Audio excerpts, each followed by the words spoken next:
a sweeping crackdown is underway across America. In a coordinated effort spanning multiple cities, U.S. Immigration and Customs Enforcement, ICE, has launched one of its largest enforcement operations in recent years. From early morning raids to late-night arrests, thousands of undocumented immigrants and visa violators have been affected. In this video, we'll break down where these operations are happening, how many people have been deported, and the growing reaction from both sides of the immigration debate. We'll also look at the cost, the technology being used, and what it could mean for future enforcement plans. Let's start with where these operations took place. According to multiple official sources and reports from local authorities, ICE conducted simultaneous operations across several major U.S. cities.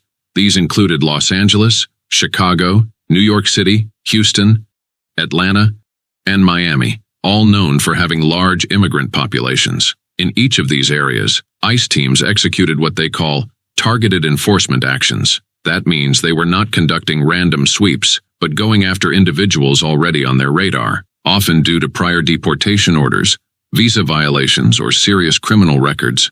In cities like Chicago and Los Angeles, early morning footage showed unmarked vehicles and plainclothes officers arriving at apartment buildings and work sites. Some arrests took place in parking lots. In New York City, community organizations were alerted when ICE agents were seen in Queens and the Bronx. Meanwhile, in Houston and Atlanta, law enforcement confirmed coordination between local police and federal immigration agents. ICE emphasized that these were intelligence-driven operations, not random neighborhood raids. Their teams used license plate readers, surveillance drones, and even public records to track individuals suspected of staying in the country unlawfully. It's important to understand that while thousands were affected, not everyone was arrested on the spot. In many cases, ICE issued what's known as detainers, meaning they'll pick up individuals already in police custody once they're released. Now let's talk about the numbers. Just how many people have been impacted by this massive immigration enforcement push? While ICE hasn't released an exact total for all cities combined, internal estimates and credible reports suggest that over 3,000 individuals have either been detained, processed for removal, or already deported over the past week. That's roughly 400 to 500 people per day, a dramatic increase compared to earlier this year. Some cities saw higher numbers due to local cooperation or higher concentrations of flagged individuals. For example, in Houston alone, more than 600 people were picked up within 5 days. In Southern California, close to 500 arrests were made, many linked to ongoing investigations into document fraud, overstayed visas, and even smuggling rings. ICE officials have stated that many of those arrested had prior deportation orders or criminal records, ranging from theft and fraud to more serious charges. However, immigration advocates argue that some arrests included individuals with no violent history, people who were simply working or living in the U.S. for years. What makes this wave different is the sheer coordination across multiple states and the use of updated tracking tools, which we'll break down shortly. But the key takeaway here is this. Whether detained temporarily or already removed from the country, thousands of lives have been affected, and many more are bracing for what could be the next phase of enforcement. One of the most heavily impacted cities during ICE's recent enforcement wave was Los Angeles, California. Between May 4th and May 10th, 2025, ICE's Enforcement and Removal Operations, ERO, arrested 239 individuals, all classified as criminal non-citizens.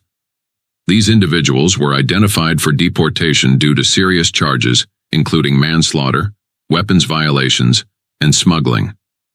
Then, on June 6th, over 100 additional arrests took place in the early hours during coordinated raids in the city's fashion district.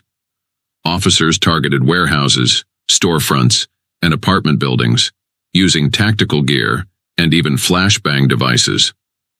This marked one of the largest single-day operations in the city in over a year. In Chicago, Illinois, ICE has turned the city into something of a strategic hub.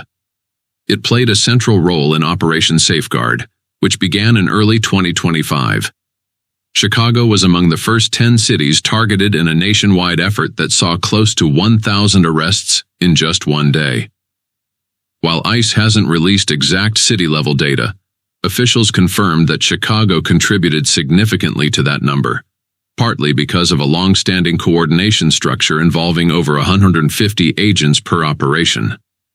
The city also remains a symbolic target for ICE due to its sanctuary city policies, which limit local law enforcement's cooperation with federal immigration authorities. In New York City, the effects were just as dramatic. In January 2025, a high-profile sweep targeting sanctuary jurisdictions led to nearly 500 arrests nationwide, and a large portion of those occurred across boroughs like Queens, the Bronx, and Brooklyn.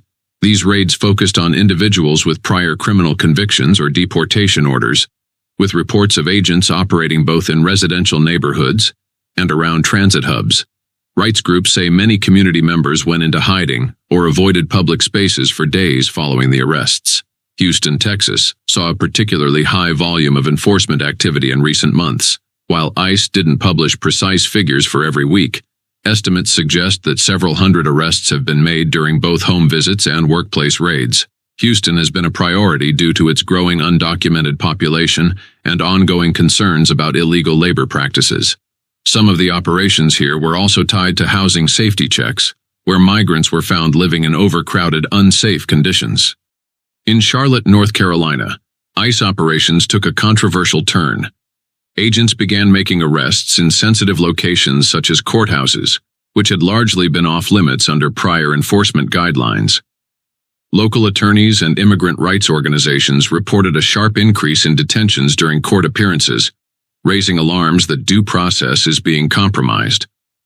While official numbers remain undisclosed, the volume of courthouse arrests has noticeably surged, particularly in Mecklenburg County. Other cities such as Miami, Atlanta, Boston, Denver, Seattle, Philadelphia, and Washington, D.C. have also experienced intensified operations. During a coordinated national action between January 23 and January 25, 2025, ICE confirmed at least 538 arrests across 6 cities, mostly involving individuals with prior records or flagged immigration violations. In 2025, under President Trump's second term, a series of new immigration enforcement policies were introduced to expand ICE's reach and speed up deportations. One major shift was the revival of large-scale interior operations, with ICE now prioritizing arrests not just at the border, but inside U.S. cities.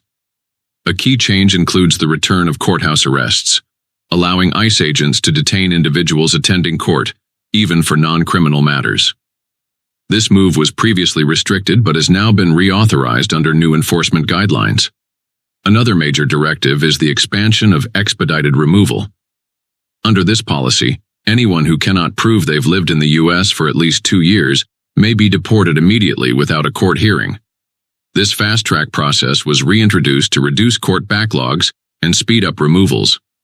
The administration also ordered greater coordination between ICE, CBP, USCIS, and local databases to identify people with visa overstays, criminal records, or prior deportation orders. This has led to a rise in workplace and home raids across multiple states. In recent years, ICE has heavily upgraded its enforcement operations with advanced surveillance and tracking technology. One major tool is facial recognition, used across DMV photo databases, airports, and even social media to match faces with known immigration violators. ICE also deploys license plate readers in real time to track vehicle movements across cities and highways, helping agents locate targets quickly. On the ground, officers now carry mobile fingerprint scanners, allowing them to identify individuals on the spot and check immigration status within seconds. During coordinated raids, body-worn cameras and geofencing tools are used to monitor arrest zones and record legal compliance. In border states and remote areas, ICE has also begun using drones to surveil suspected smuggling routes and monitor migrant shelters. All this data feeds into a centralized AI-driven system called Falcon, which flags high-priority targets based on past records, biometric data, and risk factors. Together, these tools make ICE's current operations far more precise, fast, and difficult to evade than in the past. According to multiple reports, ICE operations are expected to expand in the coming months, targeting more sanctuary cities and regions with large undocumented populations.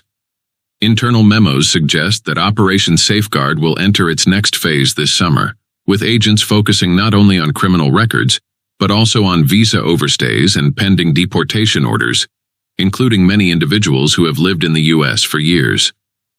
There are also discussions within DHS about deploying predictive AI surveillance to flag high-risk neighborhoods and integrating facial recognition at more public locations, including transit hubs. Meanwhile, the administration is pushing for faster court processing and more expedited removals, with fewer delays and appeals. For undocumented migrants, especially those without legal counsel or long-term residency, the message is clear. Enforcement is intensifying, and remaining under the radar is getting harder by the day. Legal groups are warning people to stay informed, know their rights, and avoid unnecessary exposure in public spaces or legal venues without representation. Make sure to subscribe for daily updates, and let us know in the comments what you think about this ongoing crackdown. Stay informed, stay aware, and we'll see you in the next video.